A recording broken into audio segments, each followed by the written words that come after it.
ನಮಸ್ತೆ ಸ್ನೇಹಿತರೆ, ಇದು ಬಂದು ಯುಗಾದಿ ಹಬ್ಬದ ಇಂದಿನ ದಿನದ ವಿಡಿಯೋ ಆಗಿರುತ್ತೆ. ಅಂದರೆ ಹಬ್ಬ ನಾಳೆ ಇದೆ ಅಂತ ಅಂದರೆ ಇವತ್ತಿನ ದಿನ ನಾವು ಏನೇನು ಮಾಡ್ಕೊಂಡ್ವಿ ಹಬ್ಬಕ್ಕೆ ಪ್ರಿಪ್ರೇಷನ್ ಅನ್ನೋದು ಈ ವಿಡಿಯೋದಲ್ಲಿ ನಾನು ತೋರಿಸಿದ್ದೀನಿ.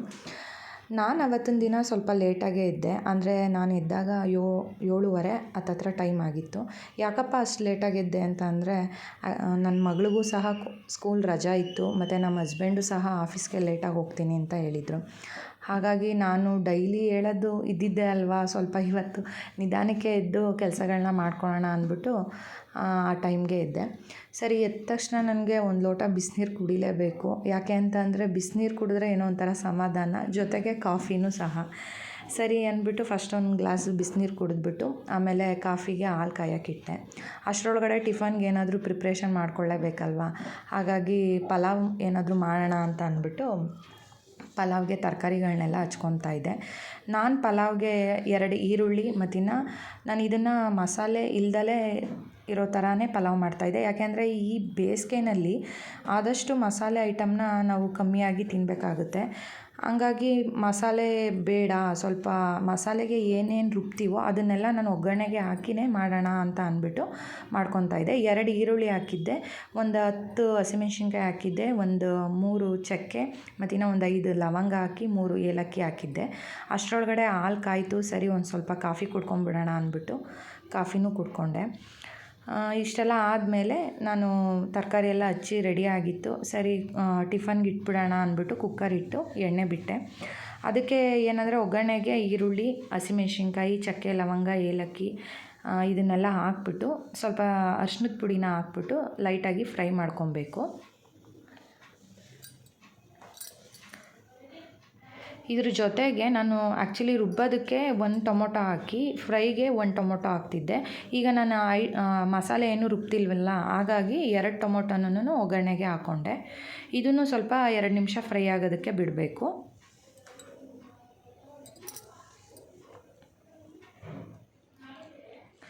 ಇದ್ರ ಜೊತೆಗೆ ಶುಂಠಿ ಬೆಳ್ಳುಳ್ಳಿ ಪೇಸ್ಟ್ ಹಾಕಬೇಕು. ನಾನು ಮನೆಯಲ್ಲಿ ಯಾವುದೇ ಥರ ಶುಂಠಿ ಬೆಳ್ಳುಳ್ಳಿ ಪೇಸ್ಟ್ನ ಮಾಡಿ ಇಟ್ಕೊಂಡಿರಲ್ಲ, ನಾನು ಅಂಗಡಿಯಿಂದನೇ ತರಿಸಿನೇ ಹಾಕ್ಕೊತೀನಿ. ಶುಂಠಿ ಬೆಳ್ಳುಳ್ಳಿ ಪೇಸ್ಟು 2 ಪ್ಯಾಕೆಟ್ನ ಹಾಕಿದ್ದೀನಿ ಇದಕ್ಕೆ. ಇದನ್ನು ಸ್ವಲ್ಪ ಚೆನ್ನಾಗಿ ಫ್ರೈ ಮಾಡ್ಕೊಬೇಕು. ಇದ್ರ ಜೊತೆಗೆ 2 ಟೇಬಲ್ ಸ್ಪೂನಷ್ಟು ನಾನು ಧನಿಯದ ಪುಡಿನ ಆ್ಯಡ್ ಮಾಡಿದ್ದೀನಿ. ಇದೆಲ್ಲ ಮಸಾಲೆನೂ ಸ್ವಲ್ಪ ಲೈಟಾಗಿ ಹುರ್ಕೊಬೇಕಾಗುತ್ತೆ. ಇದು ಚೆನ್ನಾಗಿ ಸ್ವಲ್ಪ ಎಣ್ಣೆಯಲ್ಲಿ ಫ್ರೈ ಆದಮೇಲೆ ಇದಕ್ಕೆ ನಾವೇನು ಮಾಡಬೇಕು ಅಂದರೆ ತರಕಾರಿಗಳನ್ನ ಹಾಕ್ಕೊಬೇಕು. ನಾನು ಇದಕ್ಕೆ ಬೀನ್ಸು, ಕ್ಯಾರೆಟು, ಗೆಡ್ಡೆಕೋಸು ಇದನ್ನಿಷ್ಟನ್ನು ಹಾಕ್ಕೊಂಡಿದ್ದೀನಿ. ಬಟಾಣಿ ಹಾಕೋದನ್ನ ಮರ್ತೋಗ್ಬಿಟ್ಟೆ, ಅಂದರೆ ನಾನು ನೈಟು ನೆನೆಸಿರಲಿಲ್ಲ, ಹಂಗಾಗಿ ಇಷ್ಟನ್ನೇ ಹಾಕ್ಕೊಂಡೆ. ಇದನ್ನೆಲ್ಲ ಮಿಕ್ಸ್ ಮಾಡಿಕೊಂಡು ಚೆನ್ನಾಗಿ ಫ್ರೈ ಮಾಡ್ಕೊಬೇಕು. ಇದಾದಮೇಲೆ ಮಾಮೂಲಿ ಅಕ್ಕಿನ ತೊಳ್ಕೊಬೇಕಾಗುತ್ತೆ. ಆ್ಯಕ್ಚುಲಿ ನನಗೆ ಈ ವಿಡಿಯೋ ಮಾಡೋದಕ್ಕೆ ಸ್ವಲ್ಪ ಹಿಂಸೆ ಆಗ್ತಾಯಿತ್ತು. ಯಾಕೆ ಅಂತ ಅಂದರೆ ಅಡುಗೆನೂ ಮಾಡಿಕೊಂಡು ವಿಡಿಯೋನೂ ಮಾಡ್ಕೊತಾ ಇದ್ದೆ. ಹಂಗಾಗಿ ನನಗೆ ಆಗ್ತಾನೇ ಇರಲಿಲ್ಲ. ಒಂದು ಕೈಯಲ್ಲಿ ಮೊಬೈಲ್ ಇಟ್ಕೊಂಡಿದ್ದೆ, ಇನ್ನೊಂದು ಕೈಯಲ್ಲಿ ಕೆಲಸ ಮಾಡ್ತಾಯಿದ್ದೆ. ನನ್ನ ಮಗಳು ಸಹ ಮಲ್ಕೊಂಡಿದ್ಲು. ಅವಳೇನಾದರೂ ಎದ್ದಿದ್ದರೆ ಸ್ವಲ್ಪ ವಿಡಿಯೋ ಮಾಡಿಕೊಡ್ತಾಯಿದ್ಲು. ಹಂಗಾಗಿ ಸರಿ, ಮಲ್ಕೊಂಡಿದ್ದಾಳೆ, ಯಾಕೆ ಎಬ್ಸೋದು ಅಂತ ಅಂದ್ಬಿಟ್ಟು ನಾನೇ ಮಾಡಿಕೊಂಡೆ. ನಾನು 2 ಗ್ಲಾಸ್ ಅಕ್ಕಿನ ಹಾಕ್ಕೊಂಡಿದ್ದೀನಿ. 2 ಗ್ಲಾಸ್ಗೆ 4 ಗ್ಲಾಸ್ ನೀರು ಹಾಕ್ಕೊಂಡಿದ್ದೀನಿ. ಇದನ್ನೆಲ್ಲ ಚೆನ್ನಾಗಿ ಮಿಕ್ಸ್ ಮಾಡಿಕೊಂಡು ಅಕ್ಕಿನ ತೊಳೆದು ಹಾಕ್ಕೊಂಡು ಅದ್ರ ಜೊತೆಗೆ ಕೊತ್ತಂಬರಿ ಸೊಪ್ಪು ಮತ್ತು ಪುದೀನ ಸೊಪ್ಪನ್ನ ಹಾಕ್ಕೊಂಡೆ. ಇದನ್ನೆಲ್ಲ ಮಿಕ್ಸ್ ಮಾಡಿ ಉಪ್ಪು ಹಾಕಿ ಕುಕ್ಕರ್ ಕ್ಯಾಪ್ನ ಮುಚ್ಚಿ ಲಿಡ್ ಕ್ಲೋಸ್ ಮಾಡಿದೆ. ನನಗೆ ಇನ್ನೊಂದೇನು ಟೆನ್ಷನ್ ಅಂತಂದರೆ ಪಾಪು ಮಲ್ಕೊಂಡಿದ್ದ, ವಿಷಲ್ ಸೌಂಡ್ಗೆ ಎಲ್ಲಿ ಎದ್ಬಿಡ್ತಾನಪ್ಪ ಅನ್ನೋದೊಂದು ಭಯ ಇತ್ತು. ಅದಕ್ಕೆ ವಿಷಲ್ ಕೂಗ್ತಿದ್ದಂಗೆ ಫಸ್ಟ್ ಹೋಗಿ ರೂಮಲ್ಲಿ ನೋಡಿದೆ. ಅವನು ಆ ಸೌಂಡ್ಗೆ ಒದ್ದಾಡ್ಕೊಂಡು ಈ ಥರ ಬಂದು ಮಲ್ಕೊಂಡಿದ್ದಾನೆ. ಸರಿ, ಹೇಗೋ ಅವನು ನೈಟೆಲ್ಲ ನಿದ್ದೆ ಮಾಡಿಲ್ವಲ್ಲ, ಹಂಗಾಗಿ ಆ ಸೌಂಡ್ಗೂ ಸ್ವಲ್ಪ ಗಾಢವಾಗಿ ನಿದ್ದೆ ಮಾಡ್ತಿದ್ದ. ಅಷ್ಟರೊಳಗಡೆ ಟಿಫನ್ ಆಗಿತ್ತು. ನಮ್ಮನೆಯವರು ಸರಿ ಇದೊಂದು ಸ್ಕಿಪ್ ನಾನು ವೀಡಿಯೋ ಮಾಡಿಕೊಡ್ತೀನಿ ಅಂತ ಅಂದ್ಬಿಟ್ಟು ಅವರೇ ಫೋನ್ ಇಸ್ಕೊಂಡ್ರು. ಒಂಥರ ಇದು ಮಸಾಲೆ ಹಾಕಿರಲ್ವಲ್ಲ ಪಲಾವ್ಗೆ, ಹಂಗಾಗಿ ಸ್ವಲ್ಪ ವೈಟ್ಗೆ ಕಾಣಿಸ್ತಾ ಇರುತ್ತೆ. ಬಟ್ ಆದರೆ ಟೇಸ್ಟು ತುಂಬ ಚೆನ್ನಾಗಿರುತ್ತೆ. ಈ ಬೇಸಿಗೆನಲ್ಲಿ ನಾವು ಆ್ಯಕ್ಚುಲಿ ಮಸಾಲೆ ಐಟಮ್ನ ಹಾಕಿಯೇ ಪಲಾವ್ ಮಾಡೋದು. ಆದರೆ ಈ ಸಮ್ಮರ್ ಇರೋದ್ರಿಂದ ಅದು ಮಕ್ಕಳಿಗೆ ಸ್ವಲ್ಪ ಹೆವಿ ಆಗುತ್ತೆ ಅಂದ್ಬಿಟ್ಟೇ ಈ ಥರ ಮಾಡ್ಕೊತೀನಿ. ಚೆನ್ನಾಗಿರುತ್ತೆ. ನೀವು ಒಂದು ಸಲ ಟ್ರೈ ಮಾಡಿ. ಮಸಾಲೆ ಇಲ್ದಲೇ ಪಲಾವ್ ಮಾಡೋದು ತುಂಬಾ ಟೇಸ್ಟಿಯಾಗಿರುತ್ತೆ. ಸರಿ, ನಾಳೆ ಪ್ರಿಪ್ರೇಷನ್ಗೆ ನಾವು ಒಬ್ಬಳೇ ಮಾಡಬೇಕಲ್ಲ ಅಂದ್ಬಿಟ್ಟು ನಾನೇನು ಮಾಡಿದೆ, ಒಬ್ಬಟ್ಟಿಗೆ ಕಾಯಿ ಮತ್ತು ಬೆಲ್ಲ ಇದನ್ನೆಲ್ಲ ಮುಂಚಿತವಾಗೇ ಹಚ್ಚಿ ಇಟ್ಕೊಂಬಿಡೋಣ. ಹಂಗಾದ್ರೆ ನಾನು ಸ್ವಲ್ಪ ಬೆಳಗ್ಗೆ ಬೇಗ ಮಾಡ್ಬೋದು. ಇಲ್ಲ ಅಂತಂದರೆ ದಿನವಿಡೀ ಪೂರ್ತಿ ಅಡುಗೆ ಮನೆಯಲ್ಲೇ ನಿಂತಿರಬೇಕಾಗುತ್ತೆ. ಯಾಕೆಂದರೆ ಒಬ್ಬಟ್ಟು ಮಾಡಿಕೊಂಡು ಬೇರೆ ಐಟಮ್ಗಳನ್ನೆಲ್ಲ ಮಾಡಿಕೊಂಡು ಲೇಟಾಗಿ ಹೋಗ್ಬಿಡುತ್ತೆ ಅಲ್ವಾ. ಹಂಗಾಗಿ ಎಷ್ಟು ಸಾಧ್ಯವೋ ಅಷ್ಟು ಮುಂಚಿತವಾಗೇ ಮಾಡ್ಕೊಂಬಿಡೋಣ ಅಂತ ಅಂದ್ಬಿಟ್ಟು ನಾನು ಕಾಯಿ ತುರಿ, ಬೆಲ್ಲ ಇದನ್ನೆಲ್ಲ ಹಚ್ಚಿ ಇಟ್ಕೊತಾ ಇದ್ದೆ. ನನ್ನ ಮಗ ಎದ್ದವನು ಪಕ್ಕದ ಮನೆಗೆ ಹೊರ್ಟೋಗಿದ್ದ. ಅವನು ಎದ್ದ ತಕ್ಷಣ ಅಲ್ಲಿಗೆ ಹೋಗಿ ಬರಬೇಕು. ಅವ್ನು ತುಂಬ ಚೆನ್ನಾಗಿ ಒಕ್ಕೊಂಬಿಟ್ಟಿದ್ದಾನೆ ಅಲ್ಲಿ. ಹಂಗಾಗಿ ಸರಿ, ಅವನು ಅಲ್ಲಿ ಇದ್ದಾನಲ್ವಾ, ನಾನು ಮಾಡ್ಕೊಂಬಿಡೋಣ ಅಂದ್ಬಿಟ್ಟು ಸ್ವಲ್ಪ ಬೇಗನೆ ಎಲ್ಲ ಮಾಡ್ಕೊತಾ ಇದ್ದೆ. ಬೆಲ್ಲ ಎಲ್ಲ ಹಚ್ಕೊತಾ ಇದ್ದೆ. ಅಷ್ಟರೊಳಗಡೆ ಅವನು ಬಂದ. ನನ್ನ ಮಗಳು ಆಮೇಲೆ ಬಂದಳು. ಅವಳಾಗಲೇ ಎದ್ದಿದ್ಲು. ಸರಿ, ಟಿಫನ್ ಎಲ್ಲ ತಿಂದ್ಬಿಟ್ಟು ನಾನು ಹೇಳಿದ್ದೆ, ಹಿಂಗೆ ಸ್ವಲ್ಪ ನಾನು ವೀಡಿಯೋಸ್ ಮಾಡ್ಕೊಬೇಕು, ನನಗೆ ಹೆಲ್ಪ್ ಮಾಡ್ತೀಯಾ ಅಂತ. ಸರಿ ಅಮ್ಮ ಮಾಡಿಕೊಡ್ತೀನಿ ಅಂತ ಅಂದಿದ್ಲು. ಹಾಗಾಗಿ ಆಮೇಲೆ ಅಮ್ಮ ನಾನೇ ಮಾಡ್ತೀನಿ ಅಂತ ಅಂದಳು. ಸರಿ ಮಾಡಮ್ಮ, ಆಮೇಲೆ ನಾನು ಬೇಕಾದರೆ ನೋಡಿಬಿಟ್ಟು ಎಡಿಟ್ ಮಾಡ್ಕೊತೀನಿ ಅಂತ ಅಂದೆ.